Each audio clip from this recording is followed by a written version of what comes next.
నీరు. ఈ నీరు ఎటువంటిది అంటే జబ్ వి మెట్ సినిమాలో చెప్పినట్లు కోలా సోడా అన్నిట్లోనూ దాని ప్లేస్లో కేవలం వాటర్ మాత్రమే తన పని చేస్తుంది. అసలు నీరు అంటే ఏంటి అంటే ఈ విశ్వంలోని ఎక్కడైనా 2 అణువులు హైడ్రోజన్ ఒక అణువు ఆక్సిజన్ కలిస్తే ఏర్పడేదే నీరు.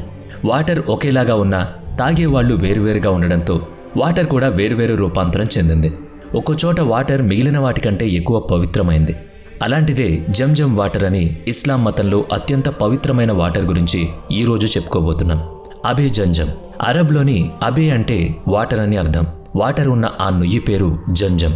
ముస్లింల పవిత్ర స్థలమైన కాబా అనే ప్లేస్లో బ్లాక్ స్టోన్ ఉన్న మస్జిదే హరం అనే విశాలమైన మసీదు కాంపౌండ్ బోర్డర్లో కాబాకి కేవలం 66 ఫీట్ డిస్టెన్స్లో తూర్పు వైపున ఈ వెల్ ఉంది. సుమారు 4000 సంవత్సరాలుగా ఉన్న ఈ వెల్ వాటర్ని ప్రపంచంలోనే అతి పవిత్రమైన మిరకిల్ వాటర్గా ముస్లింలు భావిస్తారు. అసలు ఈ స్టోరీ ఏంటో ఇప్పుడు తెలుసుకుందాం. యూదులు, క్రిస్టియన్లు, ముస్లింలు ఈ ముగ్గురు ఇబ్రాహీం రిలీజియన్కి సంబంధించినవి. ఈ 3 మతాలు అబ్రహాంని ప్రాఫెట్గా భావిస్తాయి. ఈ జంజం స్టోరీ కూడా అబ్రహాం నుంచే మొదలవుతుంది. అబ్రహాం భార్య సారా అబ్రహాం కంటే 10 ఇయర్స్ చిన్నది.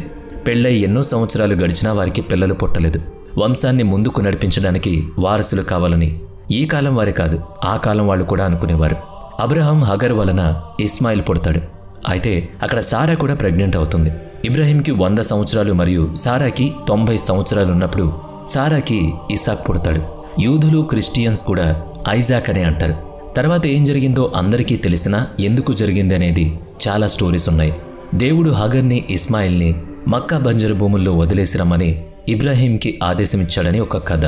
కానీ హగర్ని, ఇస్మాయిల్ని ఎక్కడో దూరంగా వదిలేసి రమ్మని సారా ఇబ్రాహీంకి చెప్పగా ఇబ్రాహీం వారిద్దరినీ తీసుకుని ఇప్పుడు మక్కా అని పిలిచే నీడ, చెట్లు, నీరు లేనటువంటి ఎడారిలో వదిలేసి దేవుడు మీకు తోడుగా ఉంటాడని చెప్పి కొన్ని నీళ్లు, కొంచెం ఆహారం ఇచ్చేసి అబ్రహాం వెళ్ళిపోతాడు. ఆ ఎడారిలో ఒక ఆడమనిషి పాలు తాగే పసికందుతో ఏం చేయగలదు. వాటర్ కోసం ఆమె చాలా వెతికి 2 కొండల మధ్యకి చేరుకుని 2 కొండల మధ్య తిరుగుతూ ఎంత వెతికినా ఒక్క చుక్క నీరు కూడా కనిపించలేదు. ఆమె అలసటతో నీరసించిపోయింది. అప్పుడు జిబ్రాయిల్ అనే దేవదూత గొంతు ఆమెకు వినిపించింది. ఇస్మాయిల్ కాలు ఉన్న చోట గొయ్యి తవ్వగా నీరు పైకి పొంగి పొర్లింది. ఇది ఒక స్టోరీ. ఇస్మాయిల్ ఎడారిలో తన కత్తితో పొడవుగా నీరు ఎగసిపడిందని ఇంకొక కథ. నిజమనేది ఏదైనా కూడా ఎడారిలో నీరు పుట్టడం మానవులకు ఒక మిరకిల్. అందుకనే ఆ చుట్టుపక్కల వాళ్ళు దాన్ని చాలా పవిత్ర నీరుగా భావించడం మొదలుపెట్టారు. ఆ తర్వాత ఇది దేవుని స్థలం, మీరు భయపడవద్దు, ఆ దేవుడి ఇంటిని ఇస్మాయిల్ కడతాడు అని జిబ్రాయిల్ హగర్తో చెప్పినట్లు కథలున్నాయి. తర్వాత జురం ట్రైబ్స్ అటువైపు వెళుతుండగా వారికి ఒక పక్షి కనిపిస్తుంది. ఆ భయంకరమైన ఎడారిలో అటువంటి పక్షి కనిపిస్తే అక్కడ తప్పకుండా నీళ్లుంటాయని భావించి వాళ్ళు ఆ ప్రాంతానికి వచ్చినప్పుడు జుమ్ వారికి దొరకడంతో వాళ్ళు అక్కడే ఉండిపోయారు. వారి మధ్య ఇస్మాయిల్ పెద్దవాడై కాబాకి గార్డియన్ అయ్యాడు. ఇస్మాయిల్ హగర్ పరంపర ముందుకు సాగి హజరత్ మొహమ్మద్ పుట్టాడు. ఇతడి వల్లనే ఇస్లాం మతం మొదలైందని ముస్లిమ్స్ అంటారు. జురం ట్రైబ్స్ జంజం వెల్ని జాగ్రత్తగా దాచేసి మక్కా వదిలి వెళ్ళిపోయారని, జంజం వెల్ని చాలా సంవత్సరాల తర్వాత మళ్లీ కనిపెట్టారని ఇస్లామిక్ పరంపరలోని ఒక వర్గం వాళ్ళు చెబుతూ ఉంటారు. అయితే హజరత్ మొహమ్మద్ తాత అబూ మతాలిబ్కి జంజం వెల్ గురించి ఒకరోజు కలలో కనిపించినట్లు, ఆయన దాన్ని వెతికి బయటకు తీసినట్లు ముస్లిం గ్రంథాలు చెప్తాయి. అయితే దాన్ని క్యాప్చర్ చేయడానికి చాలామంది ప్రయత్నించారు. కానీ అబూ ముతాలిబ్ మాత్రం అతని కొడుకు అబూ తాలిబ్కి అప్పజెప్పాడు. వారి వారసులే హజ్ యాత్రలకు జంజం నీటిని ఇస్తుండేవాళ్లు. ఇప్పటికీ అదే పరంపర నడుస్తోంది. జంజం వాటర్ క్వాలిటీ విషయంలో చాలా ప్రశ్నలు, చాలా కాంట్రవర్సీస్ ఉన్నాయి. 1866లో బ్రిటన్లో వచ్చిన భయంకరమైన కలరా వ్యాధికి బ్రిటిష్ షిప్స్లో హజ్కి వెళ్లే భారతీయ ముస్లిమ్స్ కారణంగా అది వచ్చిందని బ్రిటిషర్స్ అన్నారు. ఒక బ్రిటిష్ ఆఫీసర్ జంజం వాటర్ని ల్యాబ్కి పంపించి టెస్ట్ చేసి అది పొల్యూషన్ అయినట్లు చెప్పారు. ఎడారిలో యాత్రికుల మలమూత్ర విసర్జన వలన ఈ వాటర్ పొల్యూట్ అయిందని సైంటిస్టులు అన్నారట.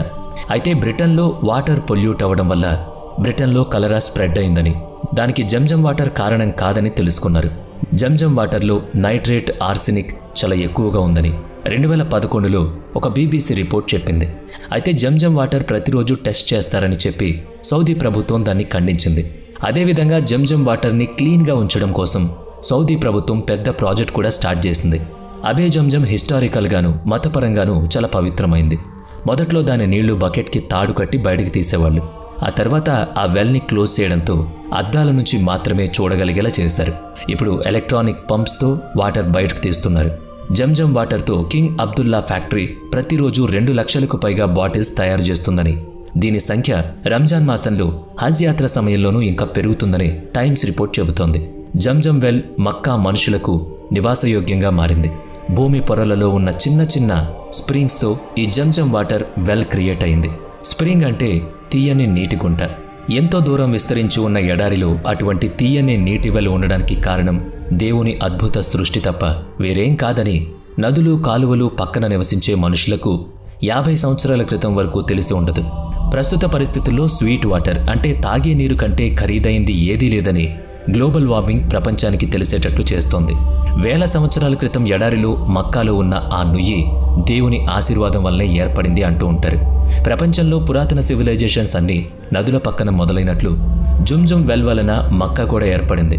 అక్కడ మనుషులు దీన్ని దివ్యమైన పవిత్రమైన నది అని, చాలా అమూల్యమైన ఖజానా అని భావిస్తారు. వీడియో నచ్చితే లైక్ చేయండి, షేర్ చేయండి. ఇప్పటివరకు మన ఛానల్ని సబ్స్క్రైబ్ చేయనట్లయితే ఇప్పుడే సబ్స్క్రైబ్ చేసుకుని పక్కనే ఉన్న బెల్ ఐకాన్పై క్లిక్ చేయండి. నెక్స్ట్ వీడియోలో మళ్ళీ కలుద్దాం. Thanks for watching.